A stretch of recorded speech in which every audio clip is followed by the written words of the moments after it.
What's up, everybody? Welcome to episode 4 of the CoZmic-Tea podcast. I'm here with my good friend Kartik. We're having a conversation about life, love, and the application of said love into meaningful projects today. How you feeling, Kartik? I love that you just came up with that. I don't know if you said that before, but that No. was beautiful. That was it.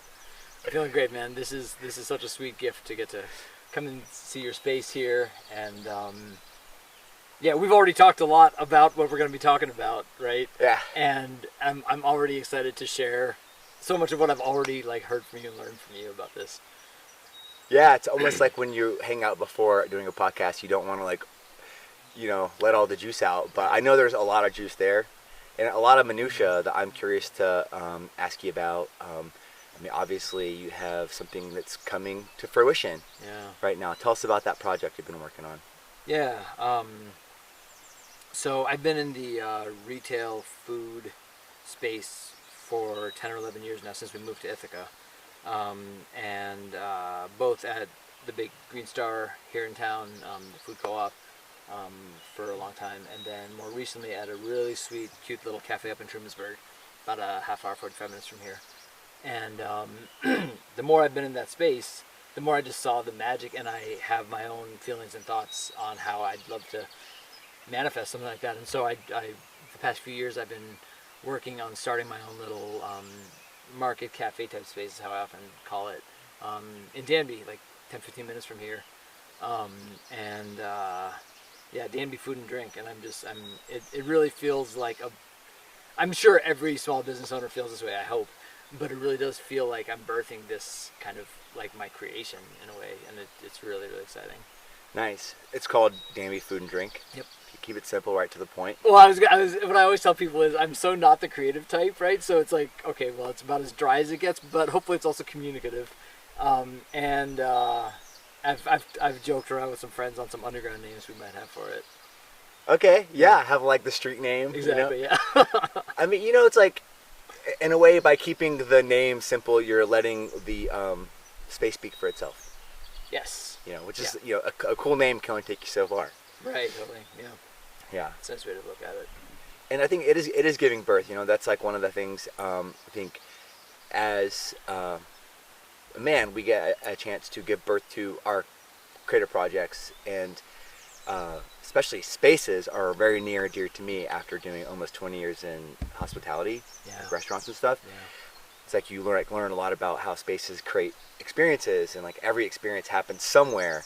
So could I consciously create a space that would facilitate experiences that I deem to be positive? Mm-hmm. Which, for me, like if I'm around good people, good food, and good drinks, I'm having a good time, Well, that's the thing. So I'm going to dive right in based on that, because that's a perfect thing to what I was going to say, is that the more at first I had the idea and I had this vision, but I hadn't articulated it, and I hadn't boiled it down into words. And over the past 2 years of dreaming and planning and going through it, what I've been saying more and more recently is that really my goal here is to start a business that creates community.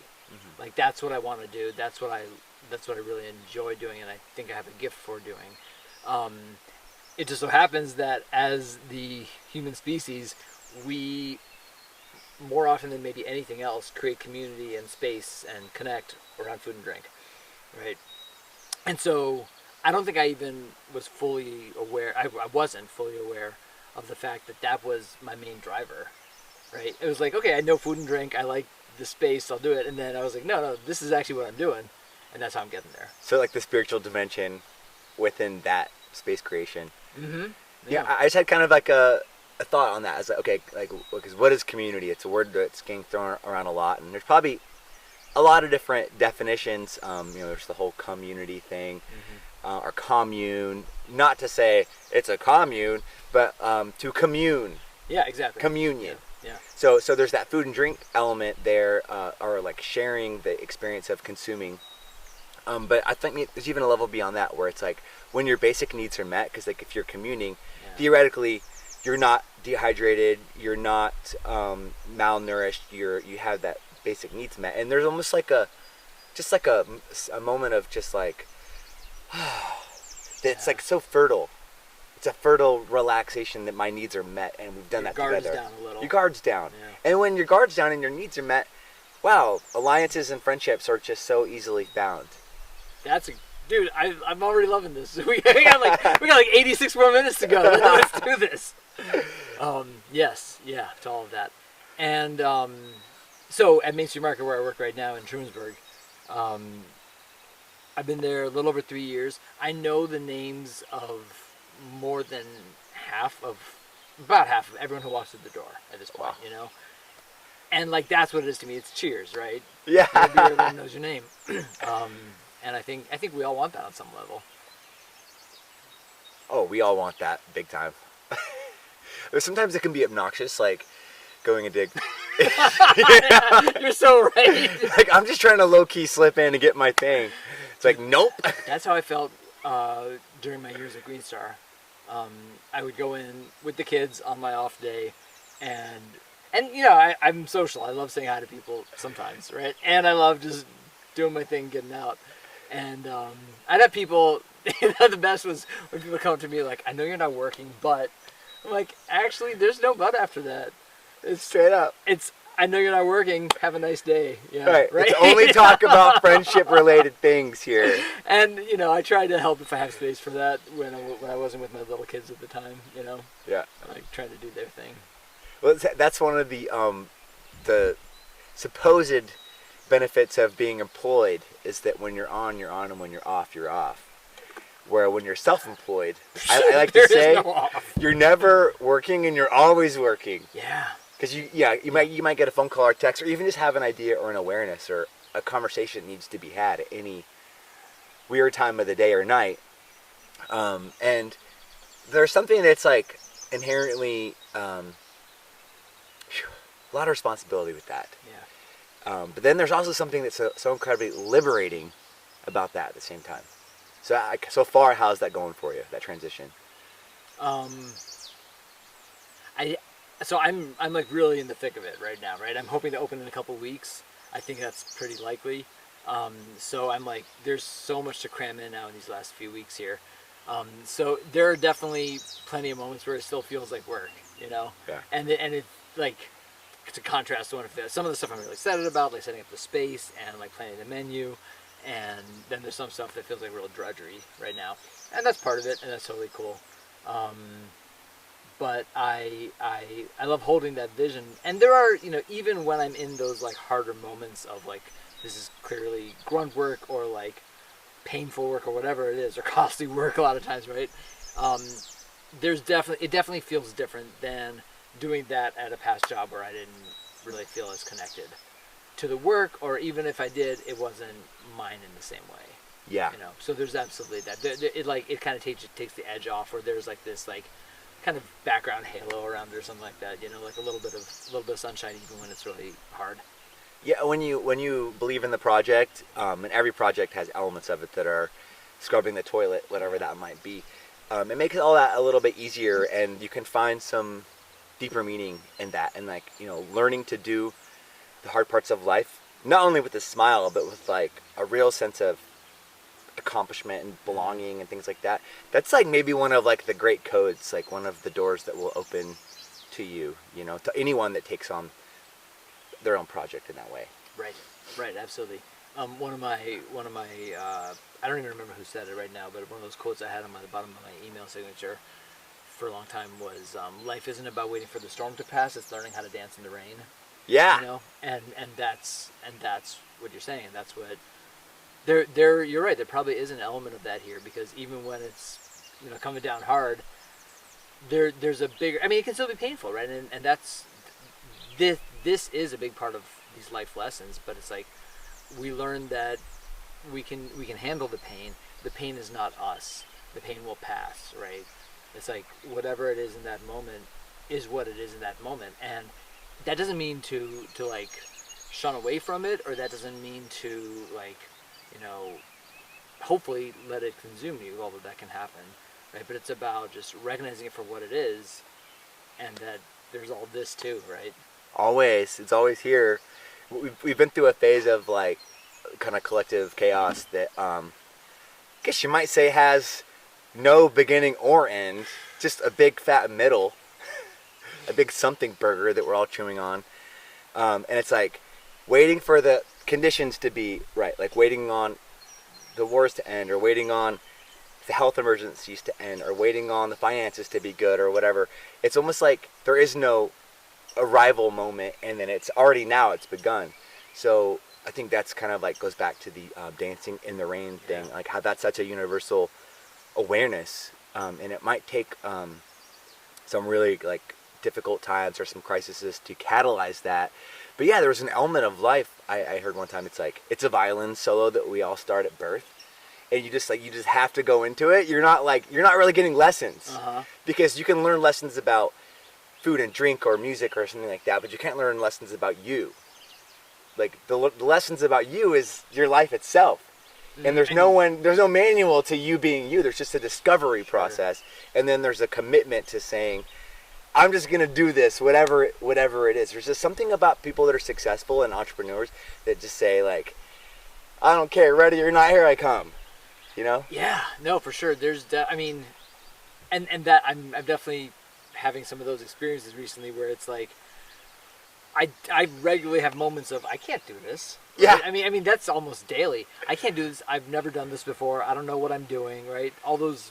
They're not just voices, right? It's not just like this voice in the back of my head. It's like sometimes I genuinely think that, you know? Yeah, yeah. But I don't have time to like sit down and wallow in it, you know? Right. Like I just got so much to do, so I just keep doing it, because what else am I going to do? Not do it, you know? Right. So I just keep doing it, and I got to say a part of it also, especially when there was like long stretches where nothing was really going on this over the past 2 years.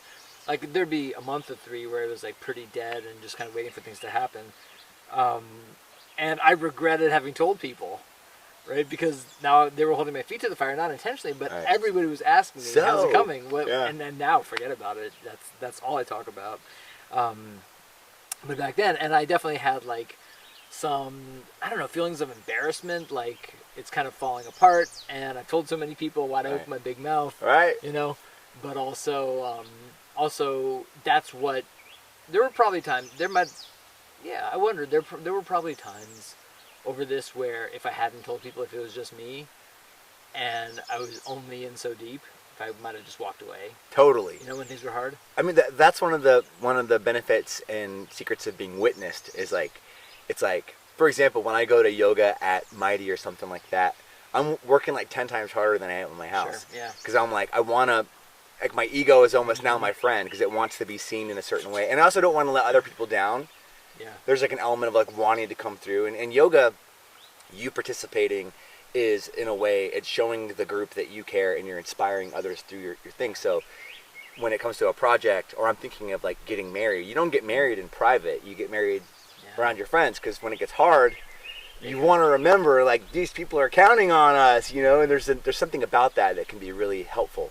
Yeah. I like that framing of witnessing it. That's a good one. And obviously, I'm doing this, like I said earlier about creating community. Like I feel myself in service to the community, right? And to wanting to meet this need that I've heard echoed back so many times. Birds are so beautiful right now. Yeah. Oh, and the creek. I hope y'all are getting this on the camera because it's special. And we're back. Kartik mentioning the birds, I was like, yeah, I hope they can hear the birds too. And I looked at the screen and the levels are a little bit low, but we checked it back and it's going to be fine. So resume the conversation at the word bird. Bird. I want to do right by Danby. I want to do right by all the people, right? And I want. Yeah, which is holding me to a really high bar. You know, like, I hope I would do this. Yeah, I don't know that hypothetical really exists or it makes any sense. But like, I want to do right by people, and so that's pushing me to do the best job I can. You know, like, and that feels good to hopefully create a really appealing space for everybody. I like this conversation.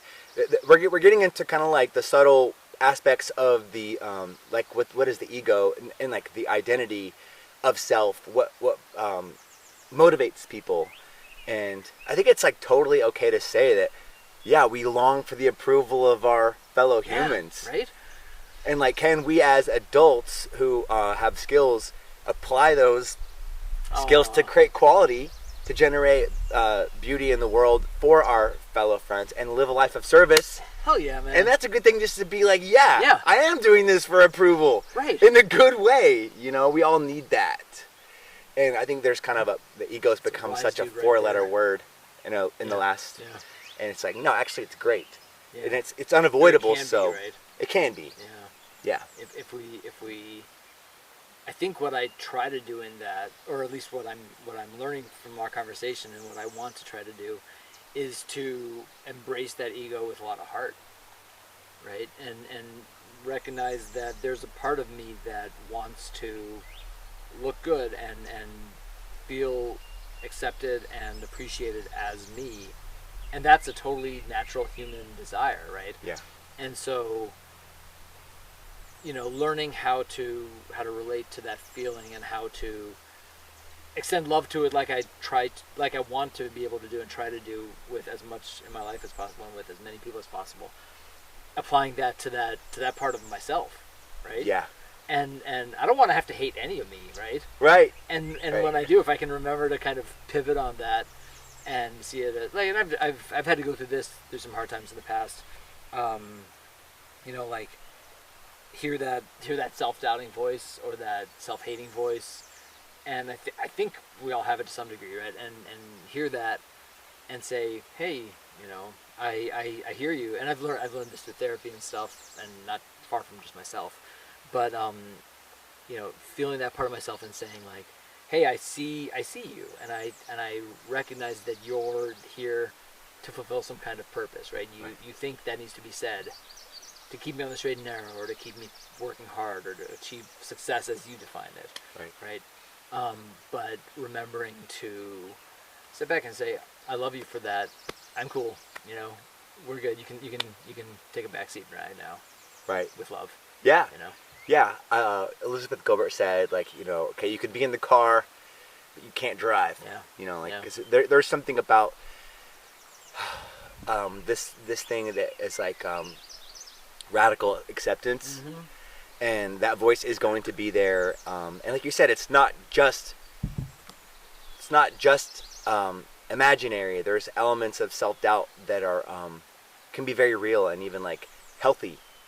Like around safety and knowing your limits and stuff like that. So negotiating, navigating that space, it requires a lot of self-awareness and not just ignoring those voices, but somehow making peace with them. And I'm thinking of like the projects that I've engaged with.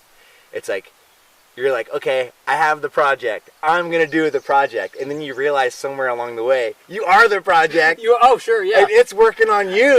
Yeah, exactly, yeah. And it's so true, and it's been happening through this, you know.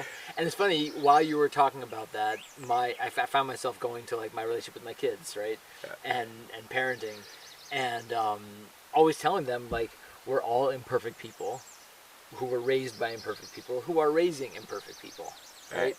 So there's imperfection baked into us, right? And there always will be. And how do we relate to that? And that's what you were saying about the lesson, the project, my kids, right? Yeah. And transforming me, for sure. Absolutely. Being receptive to your children as your teachers is like such a beautiful sentiment that's been spreading throughout this community, and I know globally, and it's a really beautiful thing to look at your kids like that and to like be able to receive from them too, their lessons and their wisdom. It's hard for me to do that in the moment, man. You know, for me, it's like there's like we were talking about the ego, right? Like in the moment when my son makes a point that is totally valid for why he should get to do something that I want him to do, right? I might in the moment come up with something that half BS, you know, just to kind of like I try to never play the "'cause I'm your dad" card, right? You know, because I said so. The closest we have for that is I have my reasons. Oh yeah, I'm not gonna say them, but they're there. And they're good, really good. Yes, right. It's good enough that you can't argue with me anymore. Right. Trust me, I'm really smart. Right. But you know, afterwards, trying to come back to that and kind of just recognize and learn from it. You know, I think that's good growth too. Yeah. I definitely grew up in a culture that was like, because I said so, and like, yes ma'am, no ma'am, getting paddled at school. Like, kind of an authoritarian approach to parenting, and not just parenting, but authority. Right. And I thought that was like the only way and the normal way. And I actually believe like you gotta spank your kids. Like that's how I spanked Soraya like one time when she was really young, and I was like, I'm never doing that again. And now she's at it. She's just turned 10 recently. But for the last few years, I've been able to really reason with her and compromise and negotiate and like reciprocity. Like, hey, hon, I really want to go to sauna tonight, and I know it's not your favorite thing, but tomorrow let's do this. Or what do you want to do after? Sure. And wow, imagine that. Imagine collaborating with your children on your life experience, and then maybe in the process, realizing that they wanted to go roll around on the grass. I actually wanted to do that too, but I just don't do it enough. Or I didn't want to do it, but I'm so glad that you made me, right? Yeah. I'm so glad that I felt like I had to do this for you. Initially, just as a gift to you, or as part of our agreement, but it was certainly, a gift to me as well. Yeah. That takes me to one of my favorite stories with my daughter, if I may, real quick. Nothing to do with the market. We were in Puerto Rico, and long story short, we had to do a 3-mile walk back from our restaurant after dinner back to our apartment. And it was late. She was tired. It was already past her bedtime, and she was not going to walk 3 and change miles. And so I put her on my shoulders and on my back and walked, except for like an 80-yard stretch. We walked the whole thing. And at first she was complaining about it. I was like, this is how we're going to do this if you're not going to walk. And then eventually she dropped into it, and there was a full moon that night, so we had a nice moon shadow, so I was singing Cat Stevens' Moon Shadow to her. Nice. And that's become our song now, Aww. And like, yeah, and that story, and she still loves to say how I had to have 2 workouts that day, right? Because I had my morning one, and then I had to have her on my back for 3 miles, That's a formative moment that arose from a challenge. Yeah. That could have been a thing where could have caused a meltdown, and you're like, no, you're gonna. It could have gone a whole different direction, and it turned into something really beautiful. That we will hold with us for a long time. I hope That's your song now, huh? Yeah, for sure. Nice, dude. Yeah, I love it. I remember the days of carrying my kid around on my back and my shoulders, and how beautiful that was. And I forgot to mention she was 7 at the time, so she was, it's not a 3-year-old Carrie. It was. I was definitely sweating a lot by the end. Yeah. You'd be like, hey, like this might be one of the last times I ever do this for you, and I'm glad I got to. Next time I'll be pulling you in a wagon or something. Dude, the what you just mentioned, the last time, that's been kind of like in the back of my mind recently. I was talking with some neighbors a week or so ago about parenting, and about how like we always celebrate the firsts, right? And they're awesome. The firsts are awesome. But rarely, if ever, do we celebrate the last. Right. I think most of the time because we don't know it's the last. Yep. Right? Yep. And there's just something special about, and I didn't make this up. I got this from an article I read a long time ago. But it's fun to try to keep that perspective, and like, what if this is the last time she does this little thing? I remember when, how kids have their funky words, right? Yeah. I'm trying to remember my son's. We had a sentence. It was something about the eating fish for breakfast, but fish was diff, and bekdiff was breakfast. Anyway, I remember he said that after a long spell, and I heard it, and I was like, oh, he said it again. I was like, maybe never again. That was special. Those fleeting moments. That's one of the pillars of Buddhism. Is just to acknowledge the impermanence of things, and it doesn't mean, oh, like my kid's not going to be here tomorrow, but it means like this version of this person. And yeah, moving through life with that kind of awareness, because ultimately everything in every moment, every day is like that, and then that change is the only constant. Change is the only constant, and that kind of awareness can like really foster an incredible sense of gratitude and presence. So anything we can do to cultivate that. Yeah.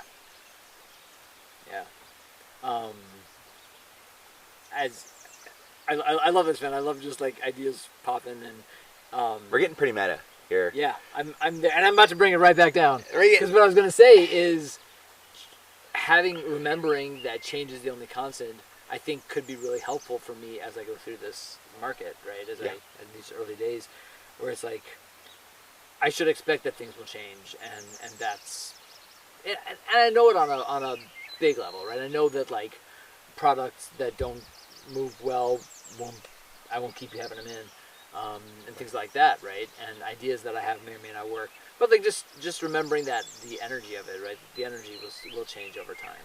For sure. It'll show you. It'll show you as your this is expression is like becoming like an entity in and of itself, especially a space. Yeah. Because there's so many forces that are. There's the space itself. There's your intention. There's the products, and there's the people that are gathering around it.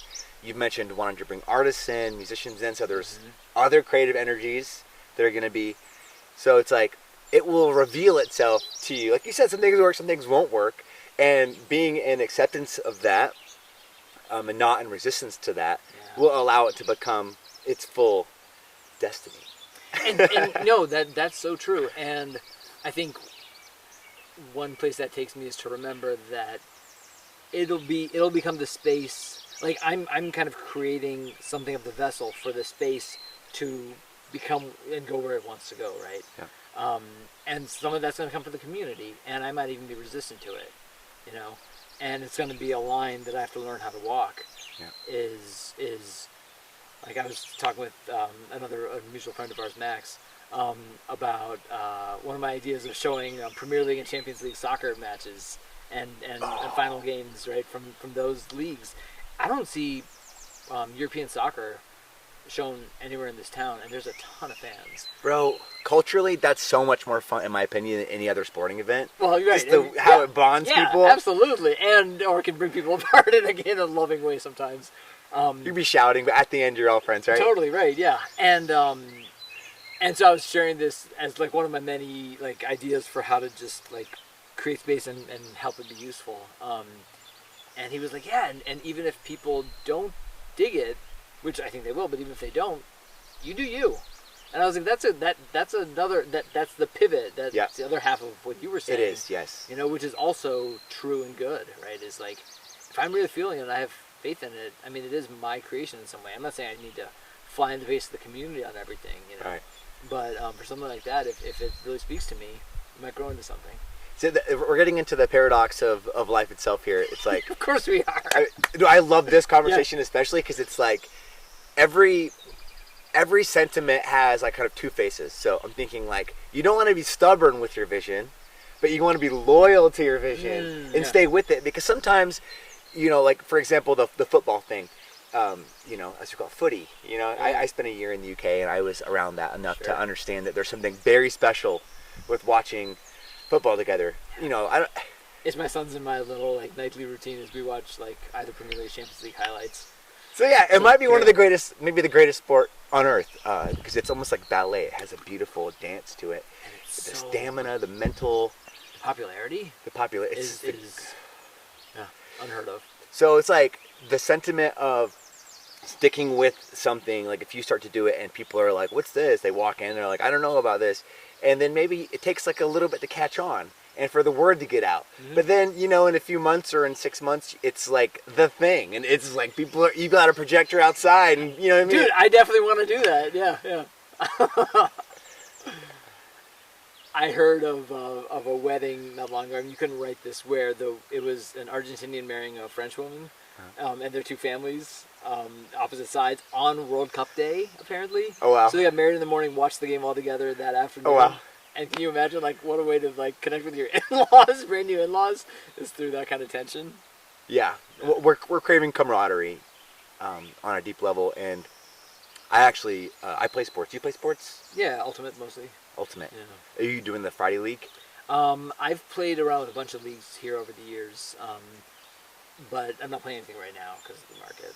I would love to play summer. No, I think I'm playing the Thursday. That's the summer. That's the one in the summer? Yeah.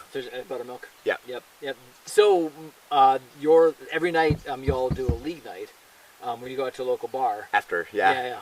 July 25th. Here we go, baby! Yeah, I'm all set. I'm gonna be hosting y'all, and I would love, if I can get away, I would love to come play, and then on that night at least. I'll back, right? I'd love to, And if I can get staff coverage, I'll try to. But that's too far in advance. Great. Yeah, you have time to get things dialed so you can step away. I'd love that. Sweet. Yeah. Great. Yeah. But you were saying you play sports. Oh yeah. So I play that, and I play paintball competitively. Oh, cool. Which to me, of all the games I've ever played, it's simulated combat, so it creates more camaraderie, which is kind of a wartime word. Yeah. More in the trenches, we're like battling and overcome the odds together or defeat together. Mm-hmm. It creates such a bond. I play with firefighters, with cops, with contractors. You know, it's people that I literally don't see or spend really any time with outside of that scope. But we all are just like best friends during our time there. So my point is that I have like very much like access to that feeling, and it feeds my soul. And not too many adults are actively playing team sports. Mm-hmm. So I think that the closest they get is to watching team sports and then building camaraderie through that. But it's so important to go into the trenches together with your friends and your family. You know, the valleys and the mountains, going through it together. Well, yeah, I love. I hadn't thought of it in that way. I love the idea of me going through it, right? Like just as part of my life journey, like experiencing, like as high and as low. Not that I want to feel that really hard, the hard space. I don't actively want to be in that. Right. But I know it serves a greater function. One of which I think is that it gives me access to a more full human experience. Right. That's what this is. My yin yang fire water yin yang tattoo. So showing that there's all of it, right, and everything. We want to go as close to the fire. Recognizing there's even a little water in there, right? Yeah. And vice versa. Right. How could there be a fire if there had not been water at some point to create that fuel? Yeah. Exactly. Yeah. And there could not be water without the heat of the sun that keeps it in the liquid state. Boom! We brought it home. Exactly. Nice, bro. Yeah, I love that. The celebration of the dynamic nature of life. I mean, it's like a wavelength. I'm getting into some really interesting podcasts right now, and it's like reminding me that everything is basically a wave. And even particles are waves too. They're just at a different octave or whatever. So it's like that every wave has like its peak and its trough, and they're in relative proportion to each other. So to go lower is to go higher. Right. And like learning to navigate those spaces, like those challenges, because it doesn't have to be suffering. It's gonna be hard. You're a deep human, man. I'm digging this. Yeah, for sure. So you were talking about waves. I kind of embarrassingly, I don't know, proud, but like definitely, I think it's a funny story. I started off college doing optical engineering, like a complete 180 from who I am today. But the wave and that took me, when you were talking about that took me to that, and I quickly left that life behind me as I kind of realized who I was and where I thought I was headed, or at least where I wasn't. But you took me back there for a hot second, and that's what a different life I'm at right now. Waves, man. Mm-hmm. And photons. Photons. I learned this thing like on the way that maybe you also could elaborate on this, like that the rods in your eyes, they're conular, so they have like a point and they graduate, and then the rate of the wave determines where it lands on the cone, and that's how you interpret color. I don't remember that. So cones actually, the cones and the rods in your eyes actually consume the photons. Sure, but you're saying it's where in its wave it is. Right. So if it's a shallow wave, it's going to hit towards the end of the cone. Oh, I see what you're saying. Yes. Right, and then that says, oh, that's this color. Got it. And then the bigger the wave, it's hitting back here. That makes sense. I mean, just like how the eyes are essentially an extension of the brain, which is the nervous system outside of this is your brain right here. It's just like the technology. It's just like whoa. And down there, right in our guts. Right? Like there's so much. No, there's like tons of brain here. Yes, tons. Tons of neural connections. And I had a hot second there where I was like getting a little deep into octopi, which are fascinating creatures, man. Like I heard on this one kid's video about this dude who set up this crazy octopus maze. He starts off by saying like an octopus is the closest thing we have on Earth to an alien, to an Yeah. advanced alien species, because we split off so far back on the tree. They might actually be from a different planet too. I think we all might be from a different planet, you know. Yeah. Anyway, yeah. Yeah, dude, I'm all about that. And like, this is like a direction I'd like to take this to. It's like science catching up to maybe what spiritual lineages have spoken to a lot, like the gut being not only a center for like digestion and stuff like that. You know, it's been also like an energy center through Eastern traditions. And they're like, oh yeah, like wow, there's like nerve bundles at all these locations, and sometimes there's organs there. But then there's also, they're finding synapse. Like, it's a processing center too. And it's like, as energetic beings, and in the West, how we've been so just kind of like scientific, rational with it. And now it's, you know, we've been the woo-woo crazy hippies, New Age people. And then all of a sudden, science is finally validating all these claims. And there's all this like UFO stuff coming to the surface right now. I'm paying attention to it. Okay. So the idea of octopuses being from another planet, or for all, you know, even a lot of our own DNA and our consciousness to be from another plane. I hope you're comfortable having this conversation. Yeah, well, I was going to say, I think this is actually one of the theories that I recently learned about for the evolution of life on the planet, looking back at like how long evolution would have taken to get to the level of species evolution that we are, and like many mammals At the are rate right that's now. commonly accepted. Right, exactly. By looking at like the rate of change of genetic mutation, and Right. I don't really know anything about this, but it's just a cool theory that I heard about, that like the most likely way in which we evolved to who we are and what we are when we did, the best explanation for that is that we were seeded by some kind of like cellular life early on in the Earth's existence. Right. Right. Rather than having to start from ground zero here. Right. So I've heard theories about genetic engineering that I think is really interesting. I mean, we're doing that, so why wouldn't they do that? But then there's also like this panspermia mushroom theory that the mushroom kingdom, you know, could have spores on an asteroid, whether sure. it's floating through space magically because it just happened to be, or it was sent here on a missile. Uh-huh. And then these fungal elements, which are extremophiles and can adapt, they could survive in lava likely. Yeah. They could survive in ice. They can survive in water and the vacuum of space for infinite amounts of time. And then the fungal kingdom eventually gave birth to both the animal and the plant kingdom. They found some old trees that are basically like half mushroom, half tree, that are like, you know, huge. Yeah. And they're like, oh wow, this seems to be the evidence that shows the plant kingdom came from the mushroom kingdom, and the reason it did that is because it was wanting to collect the sun's light to Sure, photosynthesis, sure, so yeah. it gave birth to this whole kingdom. And that we also are walking mushrooms. What do you think about that? I love the idea of being a walking mushroom, man. With like sending out your mycelia as you spread around, you know. Yeah. I feel like I'm gonna take it in such a different direction from that, but that's where I went. Go in my for head. it. You were talking about mushrooms and really just mushrooms. That's all it was. And I'm staring right here, and I want to share this one. Definitely. This one thing.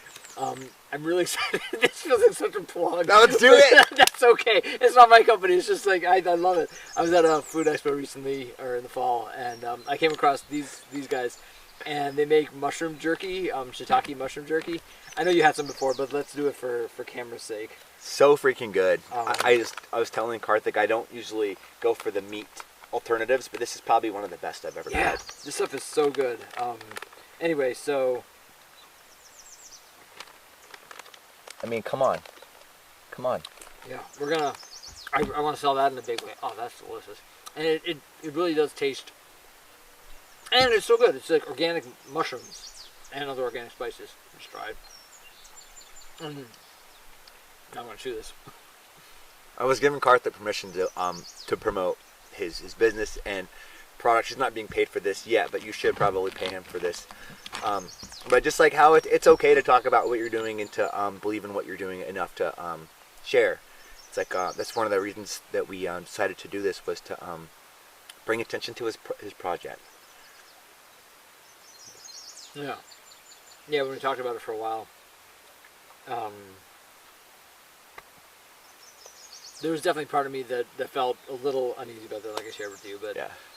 your framing of A, sharing something I'm passionate about, and B, having this as kind of a snapshot in time, look back on in 3, 5, 10 years, Yep. and having the perspective of years. I think it was Kierkegaard. I saw a quote that a neighbor sent around recently. I'm gonna mangle it, but it was something like life can only be understood looking backwards in time, but must be lived forwards. Mm. Yeah. Right. So you almost have to like imagine yourself in the future going, so that's why that happened. As it's happening and it's so incredibly confusing and it feels shitty sometimes. Well, literally exactly what you described has been one of my strongest practices I've gotten out of therapy over the years. It is learning, like anytime something's hard, right? Like if I have the awareness, or like once the dust settles a little bit and I can be in my own space and like picture myself, I literally picture old man Kartik, like looking back, if I'm lucky, 50 years to who I am today, right? If I'm really lucky, and thinking like, wow, that was hard, that sucked.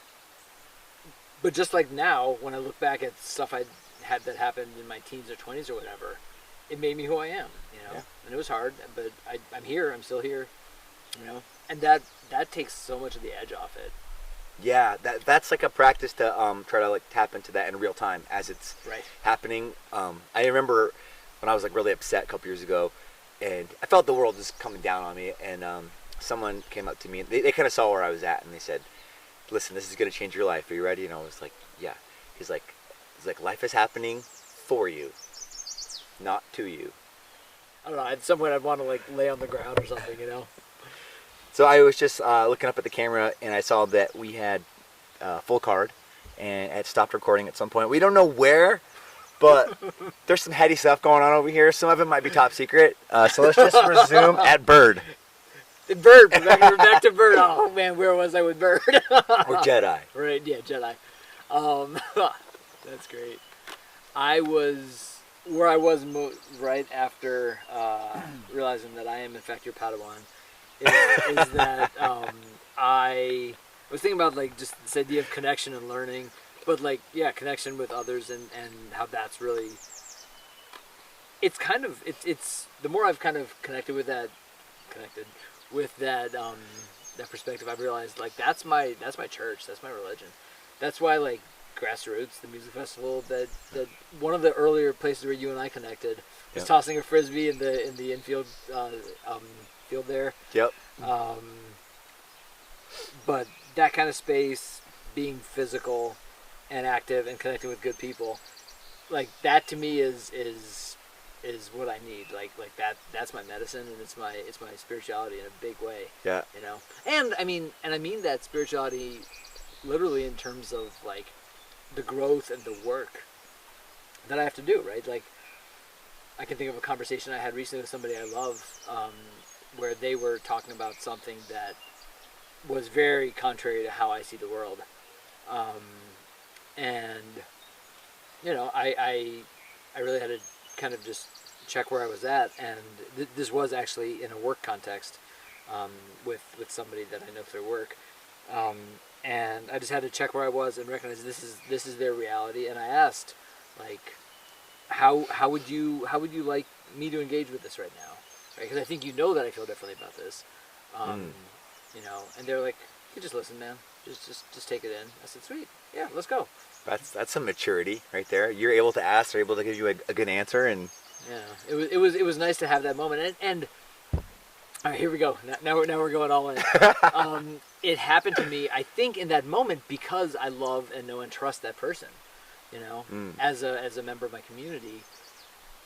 And so I there was not a lot of ego involved in that for me. Right? Like, I think if it was somebody that I didn't connect with from start, and then they went on one of their diatribes, I'm like, man, I don't want to hear this. Like, get out of here, or whatever, right. Something like that. Trying to sell me on it, or what? Right. So that in my head just now took me I'm gonna go here for a second because it was really powerful for me. I'm making this the Kartik podcast. Let's do it. That's how it works, man. This is me at the market. Here, come on. You are the project here. That's just a prop. Thank you. All right. Well, I should share maybe if it's of any interest or insight to anybody. A couple of years ago, I reconnected with a dear old college buddy that I lost touch with for a couple of years. Wished him happy birthday. He told me to F off, that he'd never want to hear from me again. I was really hurt and confused. I didn't know what it was all about. I thought it was just the absence. Turns out he'd had some really, really hard snaps in there. And I wasn't there for him. I didn't know about him, right? He thought I did through some other people, and we had just lost touch.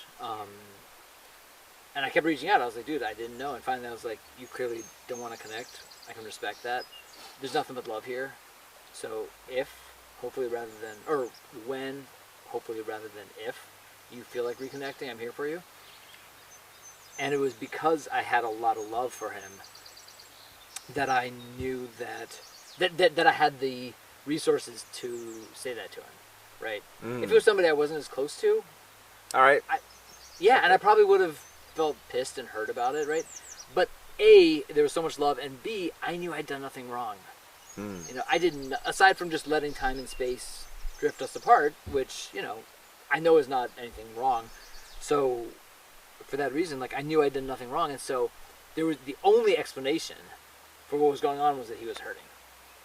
That he was hurting in a big way, right? And so I just had a lot of empathy for him, and so I ended with that note. Didn't hear from her for a few weeks, and I remember exactly where I was. I was on one of the bike tours that I used to lead, about to sit down at a table in this bed and breakfast with some guests for dinner, and my phone dinged, and I looked up. It was this buddy from college who was like, yo, I've been hurting. I want to connect. Wow. And that was early October, I think, 2.5 years ago now. And it was like there was no time had been lost, and we reconnected in this really deep and beautiful way. He ended up committing suicide New Year's Eve. Oh my God. Wow. Of that year, so that was about 3 months after we'd reconnected. Wow. But he often said that I was the only person he was close to when he died, like up until he died. Like, not his wife or his kids. He felt estranged from them. Oh my God. And he was manic, and so bipolar. I'm not familiar enough with the relation between those two, but he was bipolar, and he had some really nasty fits, and like lashed out at a lot of people. And so I wasn't there for that, and so we had this relationship that from before this hard stuff on him. God bless. This is him right there. He had a turban. They were all deep. Oh wow. Yeah. Oh, God bless. And what an incredible thing that you were able to reconnect not too long before he passed. You gave him the space he needed to come to on his own terms, and then and God bless his family. Yeah, it was obviously, and he was. I hope some of my friends who watch this knew him, mutual friends. He knew he was a really big personality, but one of those people who, like, the one of the best ways I have to frame what happened is that he was one of those people whose life was too big for a long life. Like, he had too much to share, too much to offer. He was brilliant. He'd authored this massive, esoteric research book, just gregarious, and he had his demons, you know. And finally, that light burned too bright, and therefore too short, or as short as it was, I should say. Yeah. You know? I definitely have seen that play out in different ways with people I know that have committed suicide. Yeah. Also, people that have just, come to an early end, and there's like something special about people that leave the planet early. And suicide, I'm thinking of one of my friends, John Elliott, who was like almost kind of like on a whole nother level. Yeah. It's so incredibly sensitive is the thing I'm thinking of, how sensitive he was. And I was just like, I knew that he was at risk for suicide and hurting himself, and I had even had very frank conversations about that, because I know, people often are caught off guard by suicide. It can be very surprising, But and then they say, if only I had known. You hear that all the time. If only I had known. Well, if you pay attention, actually, you can see some of this stuff playing out. And I connected with him, and I kind of got to know his pain deeper through that. And that's why I say he was incredibly sensitive, and in that way was almost not equipped for this world that kind of requires a certain level of callousness to navigate. Yeah. He didn't have a ton of support either. His family was a little bit, broken up and stuff like that. And when he killed himself, obviously it was very tragic and very sad, and I wish there could have been another way. But I also don't look at it as some kind of like horrible failure. I think that he came here to do what he came here to do. He touched a lot of people's lives. And so I also hold a very special place of respect for people that make that decision. It takes a lot of courage, in my opinion. People say the coward's way out. I do not agree. It takes some serious courage to end your life. So. We had a tragic loss in our community exactly a year ago. In the community I live in here in town, a young person took his life, and it was one of those moments where, in a tight community like ours, right? Like, we were all reeling from it, and as much pain as there was also, the yin yang, right? There was also so much of like energy that really brought us closer together through it all. And obviously I'm close with the parents, and there's at some point there's no words, right, for what you can say, but I know they know and are forever grateful for how we as a community were able to hold them, and it sounds weird or hard to say, to use this word, but it does in some ways feel like a gift to me. Not the loss of this person, but the gift to be able to show up for friends in that way. Yeah. Right, and to grow and learn through the process of serving them. The opportunity that presented itself through that experience. To love deeper and to support people going through it. I could not imagine losing a child. There were definitely moments, like we did a community-only little mini memorial thing very soon after he died. And there wasn't, at times everybody was crying or something, but like there were a couple times I remember when I was just sobbing on the shoulder of whoever happened to be right near me, right? May or may not have been anybody I was close to, but it was my community, and I felt safe, and was able to let that out. Grief is powerful. Yeah, transformative, like absolutely. I was in the camp of, I think I had been caught in a toxic positivity feedback loop from my childhood, because my natural state is quite joyous. I'm like pretty happy most of the time. I think, but it can become a trap, because then everyone's like.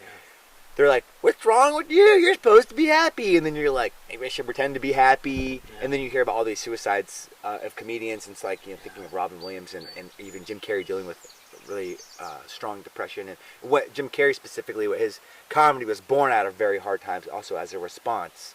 He was like living in a tent in Canada with his family. And he was being the clown to keep everyone warm, just to entertain them in the tent.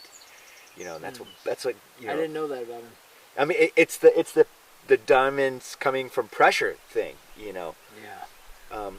So where was I going with that? It was around the feedback loop of like wanting to be the positive person, and then how in your own life you can start to bypass your own experience, and then you, in essence, don't grieve, and then you just store it because it doesn't go away. So I think this last couple of years has been a period of grieving, learning to grieve, unpacking my childhood. Seeing how my current experience is basically pointing at things, like repeating patterns, like, oh, like another breakup that reminds me of, like, why did that happen again? Like, maybe there's something there.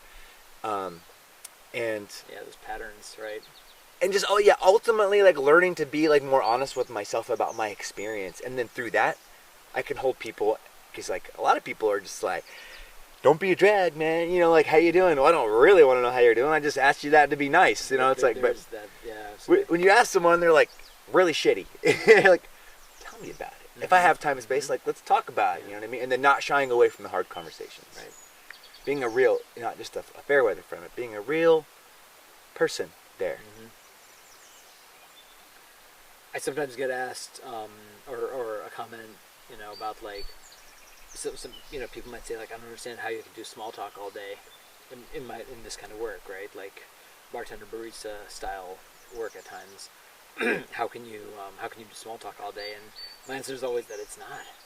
That's why I love it, because it's not. Like, I love, to the extent that people are comfortable in whatever space and have the time that they have, I love getting right in, having the big talk right away, as early as feels right for everybody. And that's, so there's so much going on upstairs that I gotta. This is a good one. Try to pull it all apart. This makes you so good at it. I think is that everything points towards the big question in a way. Yeah. Someone could bring in the weather or the team or the sports, and it's like aliens. Wow, it's like it all points to the big question. Mushroom Man. I don't even know where I was. It doesn't matter. That was great. Where was it? There's no small talk. Right, so it's all big talk, and what I was going to say is, I definitely have this, like, I think pretty common discomfort around saying, like, I have a gift for ... because we aren't supposed to acknowledge, like, we're egotistical if we talk about ourselves too much. Right. And so it's not something we hear very often, or at least I don't hear, but I've learned to be able to acknowledge and appreciate the gifts that I have, which one of them I think is this passion of mine, this creation of community and connection, right? And I'm beginning to recognize a gift in creating space for others to feel safe and in a connecting space, and I think that's what enables like some of these bigger conversations to happen as soon as they do, and that's like, I mean, I remember when Raleigh died, I went to work, right, a few days after that, wore my heart on my sleeve as I always do, and I remember tearing up with some customers and people asking like what's wrong, like, because they could see it right away, and like one person emailing in and had never emailed before, but says like, I want to send you a poem, and email me something afterwards, and like, yeah, all of it, right? And I bumped into an old colleague at Green Star who was lamenting, and I won't go into too much around this, about how some aspects of community at Green Star aren't there in the same way right now. And this person was saying one of the big losses, or one of the ways in which this loss. Dude. Right there, you see that wood chalk right I don't have back a glass. there. I didn't see it. Take my word for I it. hope the camera Please got continue. it. I think it Is did. Cool? Yeah. Oh, amazing. I'd love to see it later. This person was lamenting that through the loss of community, we've lost this space and level of connection to grieve losses together. Yeah. Right? And they mentioned 3 people who died in a pretty short span of one another, who were longtime Green Star members, customers, right? Community members. I knew 2 of the 3 of them. I didn't know that either one of them died. Wow. Because we don't have that space. And I remember in the old days, I don't want to get too harsh on this theme, but I remember when I was there, when there was a loss of a customer, like everybody, it was the talk for some time. Yeah. We all processed together, and it wasn't always people we were close to, but it would, what happened is there were always memories shared. Right. And we all do that anytime there's a loss, right? Right. But to have that done among community members who otherwise I wouldn't know anything about them, and to hear these stories and to hear like, what? That old lady used to do this? Like, that's wild, right? Yeah. And, or like I learned of a Holocaust survivor in the community, Wow. who's this quiet, small, tiny woman. I didn't, and apparently she's been written about in books from her Holocaust experiences. Wow. Right? Yeah. How enriching is that? Yeah, man. The beauty of the memorial, the memory of that, and the sharing of that.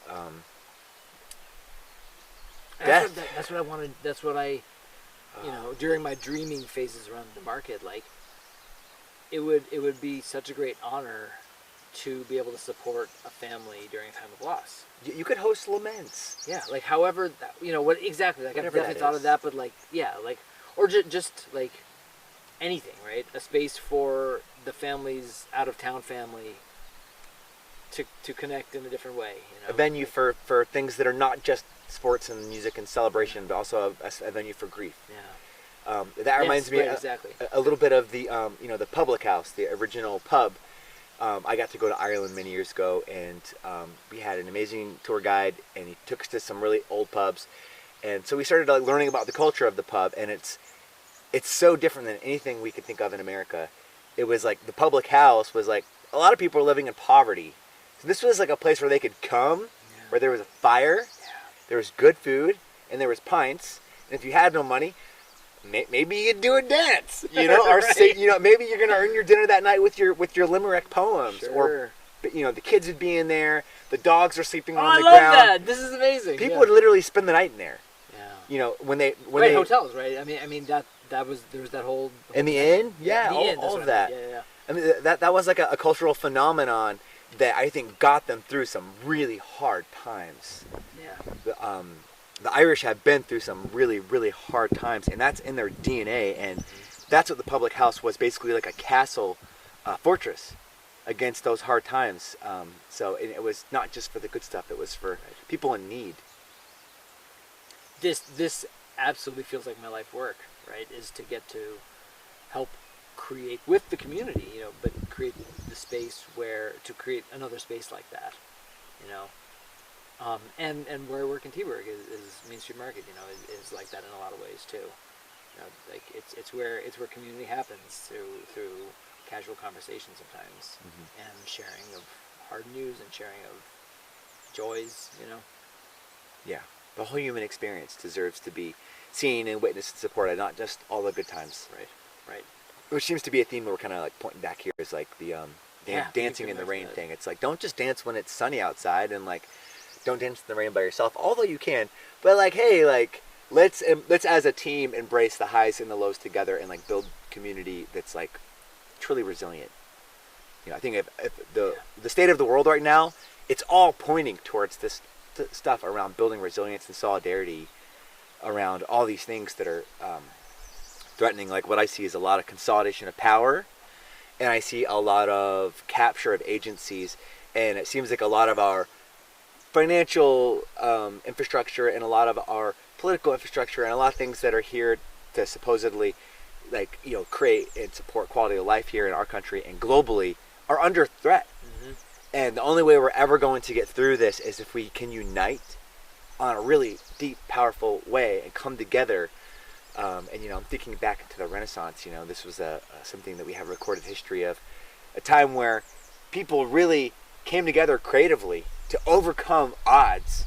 And guess where the Renaissance took place? They say officially took place in cafes, around coffee, around beer. It's healthy discourse, Right. people bonding, maybe getting pissed drunk and just talking it out, and that's where it was born.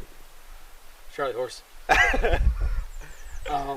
Yeah, absolutely. There was something there. Oh, right. The classic saying that social movements start at a kitchen table. Yeah. Same thing. Yeah. And creating the third place, right? You get your home, you get your work. Everyone, I think, as a species, right? I mean, think back to at least my vision of many tribal societies is having community spaces, whether that's a fire circle or a lodge or a sauna, right? But having a community space that is distinct from and sacred, therefore, between the home and whatever that looked like, and the work, whatever that looked like, whatever needed to happen to survive, right? And then there was, I imagine, most, if not all, tribal societies had their third space, It's some kind of like where the Venn diagram is, where like you got homework, and then there's like this place that's not quite home and it's not quite work, and it's like your sacred offering kind of. Sure, yeah. In Hawaiian, they call that kuleana, which is probably similar to dharma it's just like your sacred role in the community, like what you're here to do. Can you say that for me? Kuleana. Kuleana. Your place in the community. Your offering to the community, which is considered sacred. Will you remind me of that later? Because I probably won't remember the term or this idea.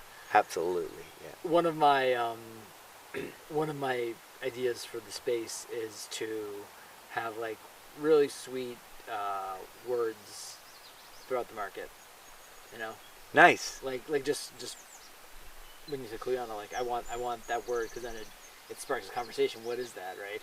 And then from there, and then thinking about like having it maybe carved on a board over the door or something like that, right? Like a word of the week kind of thing, or you could, yeah. Or like dozens throughout the store, right? Like scribbled on the wall. It's like a scavenger hunt, right? Oh yeah, there it is. Yeah. So thinking, oh, what a great. That's it. You know, so you probably know from Soraya, like taking her to the public library downtown, and they always have the scavenger hunt, like the 8 pictures, and you go around the kids area, and you know the kids have to try to find the possum and the oak tree. Give the kids a little scavenger hunt, trying to find certain words around the store. They're surprised at the end. Yeah. And I mean, what parent doesn't want their kid to do something so they can actually not like have a minute to themselves, or to talk to a friend, or to shop, go to the bathroom, whatever, you know. Yeah, instead of just having a play zone, you could have like an activity. I have a play zone, but I'm gonna have something like this too. This is great. I love that idea. Yeah. Awesome. And then having like a picture of a product on the shelf. So they got to go around and Go find this product and then make your mom buy it for you. If you find it, mom has to buy it for you or dad, right? If you finish the whole scavenger hunt, you get a puppy. And a Coke. That's cool. Yeah, it's those kind of ideas and like visions, and I know they won't all pan out like we talked about before, right? But like, it's those kind of things that spark such joy in me. Is creating a space where there are all these little elements, and because it's a space that I want to be in. Maybe that's really all I'm doing, is just creating my kind of little playground wonderland kind of thing. But hopefully it appeals to everybody, or at least a lot of people. I think there's definitely some truth in that. It's like in Christianity, I grew up in a Christian home. It was like God put the desires in your heart. So if there's a desire there, it's like it's sacred, and like that just means that if you like it that way, other people like it that way too, and it can be there to help. So just to trust yourself as a creator, you know. And there's a lot of other places doing other things, and they're gonna keep on doing that. Yeah. And we need them to keep doing that. Yeah. You know? Like moosewood is moosewood. It will forever be some form of, you know, assuming it always lasts. And then the way that you do it will be the way that you do it. It doesn't need to conform or homogenize itself to be like other. That's been something that I'm still slowly realizing over the course of this, is between working at a place that I think really crushes it, and I want to do a lot in the way they do, but also like, you know, feelings of inadequacy from childhood, right, or feelings of like imposter syndrome or whatever. Like I'm guessing like a lot of people have these thoughts, but like, what would fill in the blank do in my shoes? That's fine, and that can be helpful, but also, what would I do? Like, what do I want to do? What feels really right to me? And learning to listen to that is something that I haven't done, I think, enough of in my life. Wow. You know? Ask yourself a question and actually get an answer. Right? Yeah. From like there, and giving time and space for that. And I was just listening to a this really great, I don't remember the person's name, but a 45-minute like podcast on like business advice, but you know, as I'm about to launch my own, but not like fiscal and management style, but more like philosophical, and like how to change perspective. And there was some of the other stuff too, but like he shared a bunch of really cool ideas, and I'm actually blanking on the one I was going to share just now, about trusting yourself. And I mean, I think that was basically it, right? Is like you're hopefully creating a product because you love it, you know, and because you think it has value, or you're just trying to get rich quick, which good luck with that, you know. Right. But if that's not you, then you're creating a product or a service or a fill in the blank because you love it and it means a lot to you, and you want to share that. And that's and we were talking about sharing before, and I think I mentioned to you before we were on camera. I find myself often like when I talk to a musician after a show, I often tell them, like, thanks for sharing your gift or your message or, whatever it is, your art. Because that's what it does feel like. It's a great framework. Yeah. For, and obviously for they're that. doing it for, I don't know any musicians who don't feel passionately about it. They're not, I don't know. Yeah. People are doing They're it. out there, but few and far between. I mean, it's not something that you necessarily engage with to get rich. Right, exactly. And if they've gotten there, I'm not engaging with them. I don't know any superstar rock stars on the global scale. Who are so experienced and so accomplished that they loathe their stadium gigs. Right. I would do anything to come out for a second and just strum in front of 10,000 people or something. I want you in the dance tent at Grassroots. I'd love that would too, be man. So much fun, dude. You would bring it down. When you said that, I definitely had a moment where I visualized it. I said, okay, I think I'm ready. 5-year plan. Yeah, I make think it this happen. year's a little bit late, but Yeah. 2025 I think is a possibility. That'd be so much fun. I'm playing with the guys from the band, Sam Fishman, Joey Arcuri, and Aaron Lip in September at Another World, and then we're doing June and July at Brookton's Oh, fun, yeah. in the outdoor tent. So that'll just be Sam and Joey. Okay. But yeah, we're going to be getting Good our crew. time in together, getting some reps in. Yeah. I saw those. I saw you put them up on Facebook, and I imagine I'll be. My vision for this summer, especially, is that I'm going to be sleeping at home and working at the market. Hopefully, I get to sleep at home. Right. Yeah, realistic expectations for your summer. Yeah. There's a couple, like between obviously supporting the family, but also like things that feel almost sacred. Not almost. They feel sacred to me, right? Grassroots, Reggae Fest is up there, and hopefully for the first time this year. Oh, there it is. Yeah. I was going to say Lionsgate, which is also this for you, right? Yes, it is. Well, I'm sure you've probably given your listeners plenty of plugs, but anybody who's listening for my thing probably may not know about Lionsgate. You should share for a minute. Okay, thanks, Kartik. Yeah. Okay. So this is our 5th year doing Lionsgate. We've done it here at Lionsgate property for many years, and we're taking a big leap this year and doing it at Arnott, there in Van Etten, and we have an amazing lineup. What is it? What is Lionsgate? So yeah, I frame it as a family camp out. It is a festival, but we're super emphasizing family, kids, and wellness, and the music is chosen for its messaging. There's a lot of hip hop, a lot of beautiful women. Got some electronic, some reggae, and some bluegrass. So yeah, nice collective mix. yeah. Try to hit all the centers, but there's a lot of hip hop this year. So I guess it's kind of like turning into that. Sweet. But yeah, amazing food. We have a commercial kitchen this year. The kids zone is incredible. Yoga workshop, song circles, sweat lodge, ecstatic dance, foraging, natural building, Native American relation stuff. So looking forward to another big year. And Kartik is planning to participate. I hope to. Yeah. Hopefully, I'll be able to vend there. Just bring out a bunch of really fun products, and just like get to share that with the community, and sell some good stuff out of my car, and get to party when I'm not. It sounds really special. Like I was, I think this was before camera. When we were talking, I mentioned how, not having been to it yet, it sounds to me like it's basically the healing arts section of Grassroots. And you said that's how you recently described it. I described it that way yesterday to the Grassroots actress. It's like the healing arts area, but just the whole festival's like that. And in a way, this is like a serious overlap between what you're doing at Danby Food and Drink and then here, is that we're creating space for these like magical and maybe even transformational moments to occur. And I think of it a little bit like making bread. It's like, well, yeah, you can make a loaf of bread, but you don't really make a loaf of bread. I mean, Sure, the yeast yeah. is doing its Yeah. thing, and all the ingredients are interacting with the time and the temperature and the space and the whole thing. It's like a process, It's kind of magical, and it's alive, especially with sourdough. Yeah. So it's really about putting the ingredients together, doing the thing, and then letting it do its thing. And like writing that for a minute, as any experienced baker knows, right? Me following their recipe is not going to create anywhere near the product that they would make. Right. So there's also an element of experience and gift that comes into the creation of just the vessel. Yeah. Right. Yeah. And the quality of the ingredients that you're putting in. Yep. Right. And all of it. The quality of the ingredients. Yeah. And I mean, it's in food and bread and drink and music festivals. Yeah. You know. That's a beautiful sentiment, and maybe a good place for us to wrap it up today. I could go on this all day, man. This is great. Yes, we should. Kartik, thank you, brother. Dude, this has been really sweet. I'm so grateful. Yeah, I'm glad we made it. We had the woodchuck visitor, Yeah. had a couple technical things, but in the end, we're probably at about 90 minutes. That flew by. I know. I hope it feels like that for everybody else. Listen to us just yap on and on. They're gonna love it. That definitely flew. That was really.